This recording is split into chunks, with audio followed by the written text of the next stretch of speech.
Hola, ¿qué tal? Buenas noches a todos y todas que nos están sintonizando. En este viernes 26 tenemos un tema muy importante que es las ciudades feministas, ¿no? ¿Cuál es el rol de la mujer en las ciudades? Y pues tenemos a unas invitadas muy especiales en esta noche en el cual nos hablarán sobre estos temas muy importantes y en donde nosotros podemos aprender respecto a experiencias, vivencias que ellas han tenido durante el transcurso de su carrera y también en su ámbito personal como educadoras, como mujeres. Bueno, como primera instancia tenemos a la maestra Adela Vázquez Veiga, muchos lo conocen.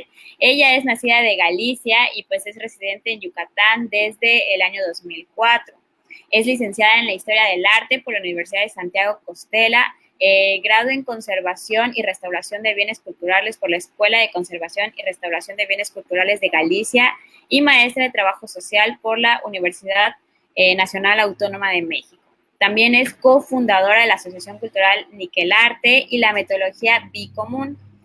Pues actualmente es profesora de la universidad desde el año 2007, ¿sí? En la facultad y pues también en la Escuela Nacional de Estudios Superiores de la UNAM, entre paréntesis, ENES Mérida, y pues también en el Máster de Valoración, Gestión, Protección del Patrimonio Cultural de la Universidad de Vigo.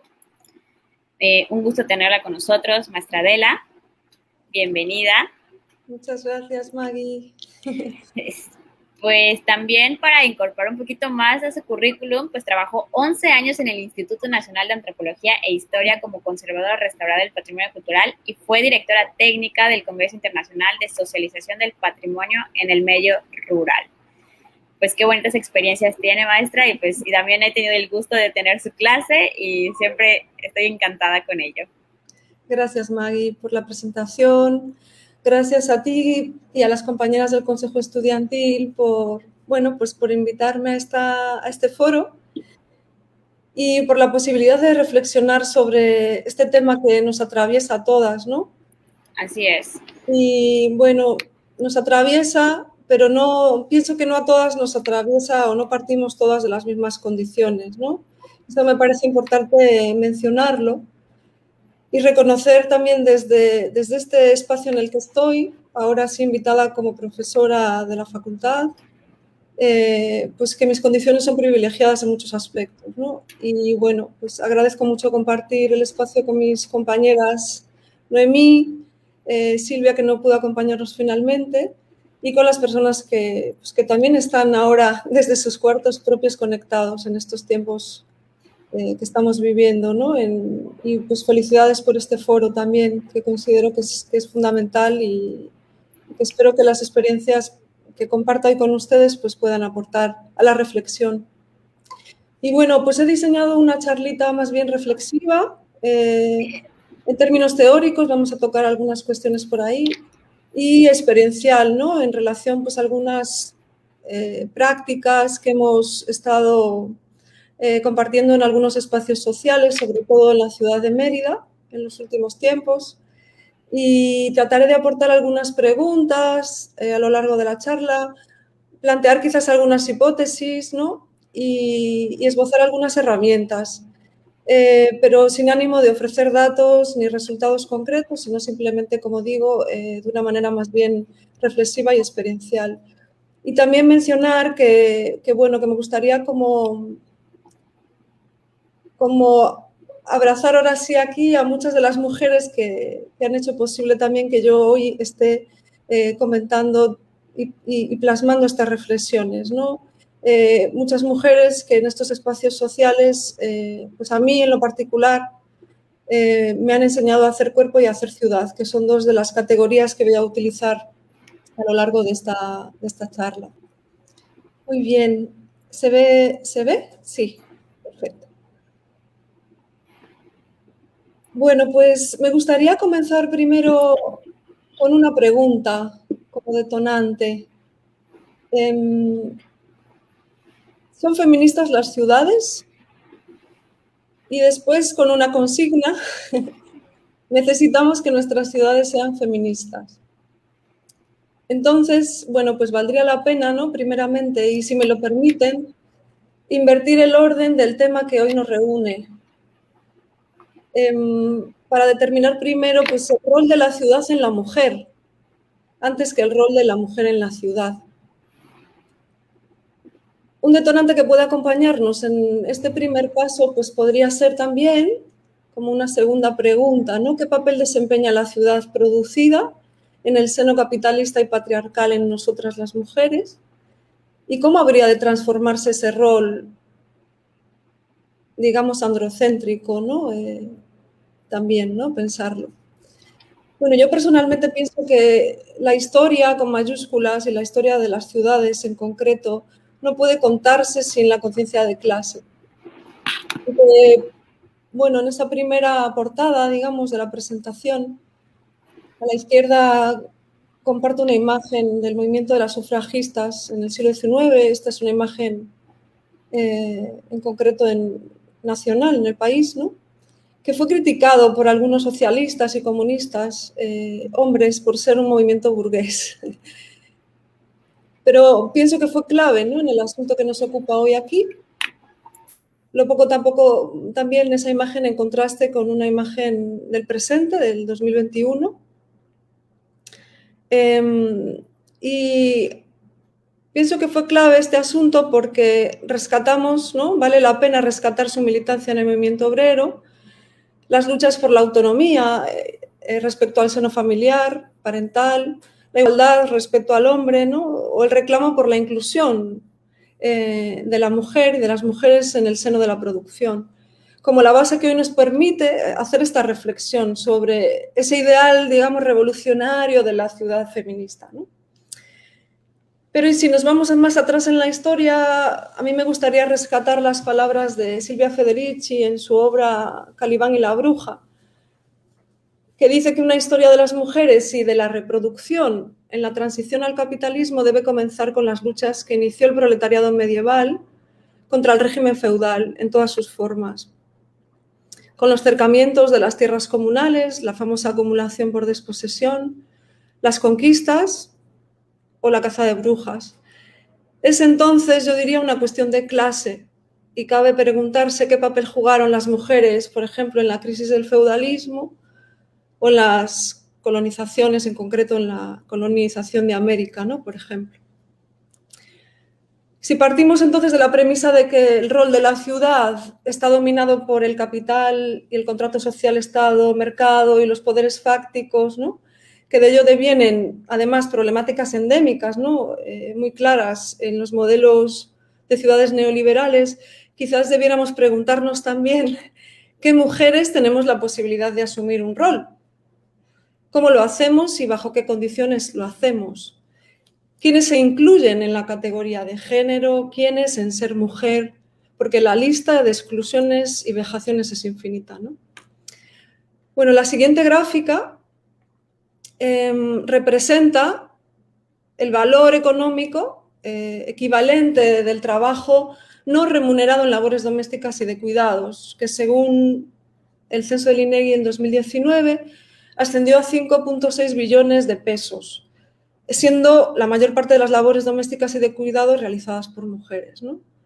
La división sexual del trabajo se ha hecho más visible en el contexto pandémico y los datos aportados por el Centro de Investigación y Estudios de Género de la UNAM recientemente mencionan que el 44% de las mujeres informaron ser la única integrante de la familia en realizar tareas de cuidados de niñas, de personas adultos mayores, enfermos, en comparación con el 14% de los hombres, ¿no? Dedicando 22 horas a la semana a quehaceres domésticos y 28 horas a labores de cuidados, ¿no? Esto representa, según el Coneval, 2,5 veces el tiempo que dedican los hombres a estas actividades. Vuelvo a repetir que representa un valor económico de un trabajo no remunerado, ¿no? Entonces yo diría que el reto principal en este asunto que nos ocupa hoy aquí está en hacer cuerpo.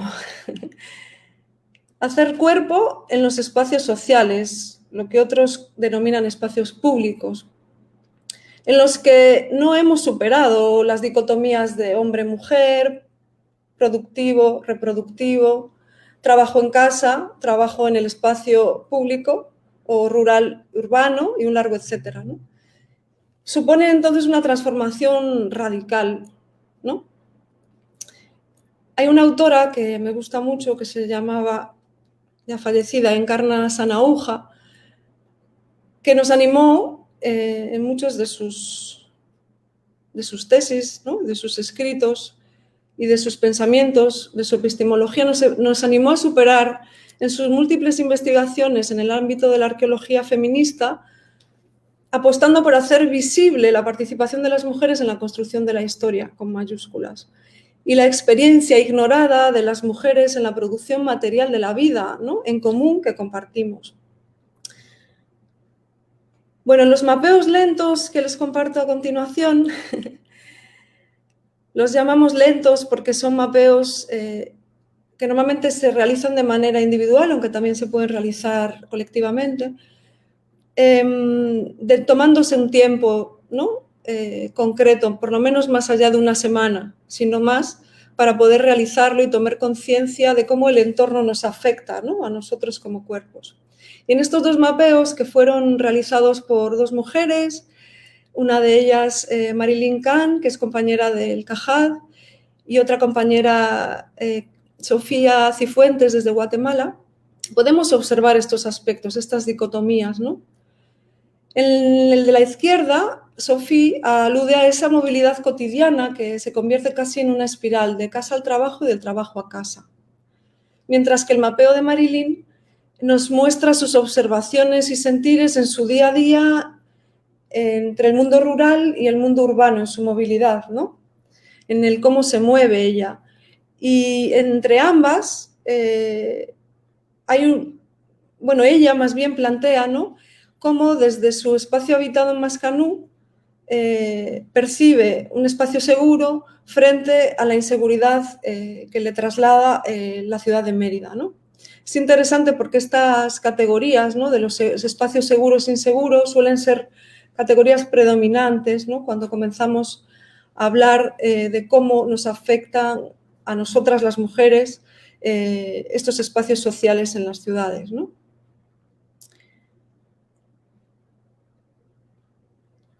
La relatoría gráfica que vemos a continuación fue realizada y creada por las compañeras de defensoras.org, que les animo también a darse una vuelta por esa web y por su trabajo. Y podemos leer algunas premisas, ¿no? Que a mí me gusta mucho recurrir siempre a Antonio Lafuente y a un artículo que para mí es básico, que es Los 4 entornos del procomún, ¿no? Entre ellos el cuerpo, pues que es de todos y de nadie al mismo tiempo, ¿no? Antonio lo menciona que a lo largo de la historia nunca tuvo un propietario claro y que ha estado y sigue estando amenazado, ¿no? Entre otras cosas, las comunidades de afectadas y las comunidades afectivas se juntan para reivindicar espacios de sociabilidad que sean menos rigurosos y en los que nos podamos sentir seguras, libres de juicio, escuchadas, comprendidas en relación a lo que nos pasa, pero también más allá de ello, porque somos capaces de contrastar datos, ponerlos sobre la mesa, generar datos, ¿sí? No solamente cualitativos, también cuantitativos, ¿no? Y hacer visibles esos datos, lo que nos va a permitir y nos permite, y hay muchos ejemplos, ¿no? De colectivas que se dedican pues, a múltiples temas, ¿no? Que codiseñan más bien propuestas y acciones específicas, ¿no? Y que son la base también, estos espacios de resistencia necesarios para pensar en ese ideal, vuelvo a repetir, revolucionario de las ciudades feministas, ¿no? Valdría la pena preguntarse de nuevo, una pregunta más, ¿cómo nos hemos visto y cómo nos vemos afectadas las mujeres en las ciudades y en sus espacios sociales, ¿no? El reto entonces de hacer ciudad estaría en que sean las mujeres quienes cuenten, narren y participen en ese hacer y decidan en qué lugar están y quieren estar, en qué lugar estamos y queremos estar. El espacio social no está relegado solamente a un uso funcional, ¿no? Sino que además es el espacio de un reconocimiento de lo común, que entre otras cosas podría sostenerse pues, gracias a la convivencia con otras personas, ¿no? Somos codependientes. Dependemos unas de otras más que nunca. Y diría Marina Garcés, una filósofa contemporánea, que no sabemos decir nosotras. La vida cotidiana en las ciudades, también me parece importante rescatar, ¿no? La categoría de vida cotidiana, es para muchas mujeres un ir y venir, a trabajar, a cuidar de otras personas, a buscarse la vida, a consultar al médico, a realizar trámites, a vender cosas para sostener la vida de sus familias, de ellas mismas, ¿no? En los espacios públicos, siendo invitadas muchas veces a pagar tasas por el uso del suelo, entre otras muchas cuestiones, ¿no? Un ejemplo de producción del espacio social, para mí lo encontramos en los mercados. Digamos que desde aquí es donde yo puedo aportar ciertas experiencias, ¿no? En ellos, pues, bueno, me he dado cuenta, ¿no?, de que muchas mujeres que vienen del mundo rural se trasladan día a día a trabajar como locatarias o venteras, bien al interior de esos espacios conformados como espacios, bueno, construidos, ¿no?, que albergan esos mercados, sean estos tradicionales o no tradicionales, municipales o tianguis, etcétera, más bien espacios que suelen definirse desde las administraciones como espacios reglados o no reglados, ¿no? Pero en cualquier caso, estas mujeres, pues, tienen también diferentes condiciones, ¿no? Y pueden ser propietarias en estos espacios, pueden estar subordinadas, muchas veces los propietarios son hombres y ellas están subordinadas en esos espacios, pueden estar también en las intersecciones o en las periferias de esos mercados, que también producen, por tanto, una expansión de esos espacios, ¿no?, definidos y reglados por las administraciones públicas, o bien pueden estar en los afueras y sin posibilidad de integrarse. Y todo ello lo que implica es una desigualdad en las condiciones que es muy fácil ver, mas no siempre lo queremos ver. Considerar la perspectiva de género en la planeación y el diseño de las ciudades, que es una de las preguntas que nos hacían como punto de partida, ¿no?, en este foro, es urgente, desde luego, pero para ello sería necesario determinar cómo nos han producido y cómo nos producen las ciudades patriarcales, o en otras palabras, las infraestructuras y las supraestructuras que queremos hackear, que queremos tirar, que queremos transformar. De ahí que planteo como subtítulo de esta charla cómo hackear las ciudades o cómo podemos las mujeres hackear las ciudades. Bueno, algunas herramientas que nos han acompañado en los últimos años y que hemos estado compartiendo muchas de nosotras, ¿verdad?, en ciertos espacios, sobre todo en mercados, parques y plazas, ¿no? Nos han permitido, siento yo, concretar ciertos datos, también contrastar esos datos, obtener ciertos resultados, que hoy aquí no voy a mostrar, como les comentaba en un inicio, ¿no? Preferí como mostrar pues este aporte como más reflexivo, pero sí me gustaría mencionar algunas de estas herramientas, ¿no?, que para mí pues son dispositivos, digamos, que provocan situaciones, pero que sobre todo pueden generar espacios de encuentro, espacios afectivos, espacios para la escucha, el acompañamiento, ¿no?, para también construir esas comunidades, ¿no?, que yo llamo comunidades de afectadas. Pues entre ellos uno de los dispositivos o herramientas que utilizamos son los afectómetros, que nos ayudan pues, a medir ciertos estados de ánimo, afectos más negativos, positivos o más neutros, ¿no? Y de alguna manera nos permite finalmente, al compartir ciertos aspectos más subjetivos, muchas veces también emocionales, de lo que sentimos y de cómo nos afectan los entornos, darnos cuenta de que tenemos muchas cosas en común, ¿no? Dejarnos afectar las unas de las otras, y eso de alguna manera nos permite ir construyendo comunidades de afectadas o conformándonos como comunidades de afectadas. Eso requiere tiempo. Pero también nos hemos dado cuenta con los resultados que se han visibilizado al compartir este dispositivo del afectómetro, que las ciudades no son neutrales, ¿no? Y que muchas veces donde se centran sobre todo estas afectaciones son siempre sobre todo en la cuestión más negativa, de cómo me afecta negativamente, o en cuestiones más positivas, ¿no?, que siempre implican sueños, imaginándonos cómo serían las ciudades soñadas, ¿no?, o también reconociendo, cómo no, cuestiones más positivas, ¿no? en nuestros entornos, que también están ahí, que también son necesarias visibilizar, ¿no? No siempre irnos a las cuestiones más negativas. También realizamos derivas, caminadas, paseos, que son fundamentales para reconocer esos entornos, reconocernos nosotros en ellos y reconocer a sus gentes, ¿no? Y esas derivas también me gusta mucho pensar cómo aplicamos los sentidos, los 5 sentidos en ellas, como una toma de conciencia también muy particular, ¿no? De cómo esos sentidos puestos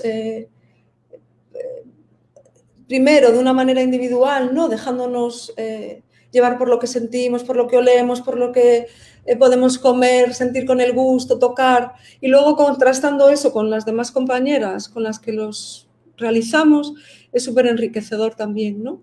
Y no sé, pienso que también provoca situaciones muy interesantes y que es necesario comenzar a provocarlas. Luego también los dispositivos más conocidos, supongo que para muchas de nosotras que estamos hoy aquí presentes, son los mapeos colectivos, bueno, que facilitan también, ¿no?, la posibilidad de localizar amenazas que afectan nuestros cuerpos y entornos en los que convivimos. Evidentemente podemos trabajar multitud de temas y todas ellas, estos dispositivos, pienso que visibilizan relatos normalmente invisibles, ¿no?, por los modelos imperantes del diseño urbano, pero también me gustaría recalcar que no son ninguna panacea, como tampoco son herramientas ingenuas, ¿no?, ni que han de tomarse a la ligera, ni mucho menos predeterminar sus diseños desde arriba. El ideal de la ciudad feminista, por tanto, ha de materializarse en lo concreto. Mi propuesta tiene que ver con dar valor a lo experiencial más que a lo experimental, ¿no? Dar valor también a lo colaborativo más que a lo competitivo, por supuesto, y dar valor a los afectos más que a los defectos, ¿no? Y al asumirnos más como vecinas que como ciudadanas en relación al lugar concreto que ocupamos en el espacio social, ¿no?, y en la historia, redundo con mayúsculas, y la memoria que hemos transmitido y seguimos transmitiendo las mujeres de generación en generación en nuestras ciudades, ¿no? Finalmente me gustaría lanzar, pues, esta pregunta, por si alguien se anima a contestar en el foro. ¿Cómo imaginas tú, compañera, la ciudad pospandemia? Y con esto pues termino.